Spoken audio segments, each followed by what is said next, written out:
আসসালামু আলাইকুম সুপ্রিয় দর্শক, আপনাদেরকে আমার মিষ্টি আলুর জমি দেখানো হয়েছিল, কিভাবে লাগানো হয়েছিল, কিভাবে পরিচর্যা করা হয়েছিল, কিভাবে আগাছা পরিষ্কার করেছিল এবং কিভাবে জমিটা কূপ দেওয়া হয়েছিল। এখন প্রায় 15 দিন পরে আসলাম জমিতে দেখার জন্য জমিটা কীরকম হলো, গাছ মিষ্টি আলু চারাগুলি কীরকম বড় হয়েছে, এই সবগুলি দেখার জন্য এসেছি। আপনাদেরকে দেখাইতেছি।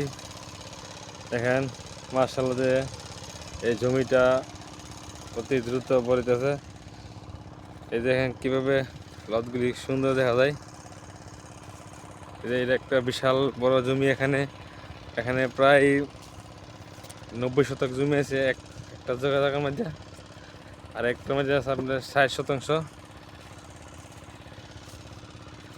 এগুলি হচ্ছে চরের জমি, আশাগঞ্জের চর চারতলা। এই চর চারতলার মধ্যে আমরা এখন এবছর মিষ্টি আলু চাষ করেছি। এগুলি হচ্ছে আপনার একটা হাইব্রিড জাতের আলু।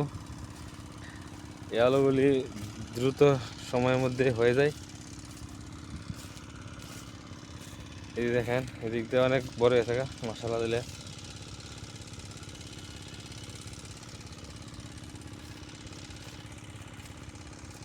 আসলে এখন আর কাজ নেই জমিতে, সব কাজ শেষ হয়ে গেছে। এখন খালি আলু হবে, তারপরে আলু তোলা হবে 2-3 মাস পরে।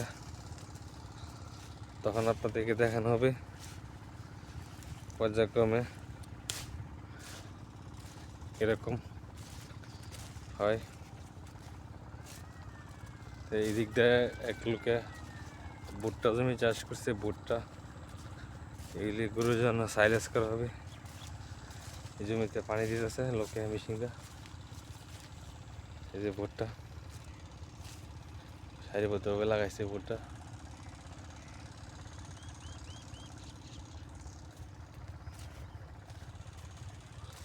এখন বাড়িতে যেতে হবে। দেখেন শুধু আলু আর আলু,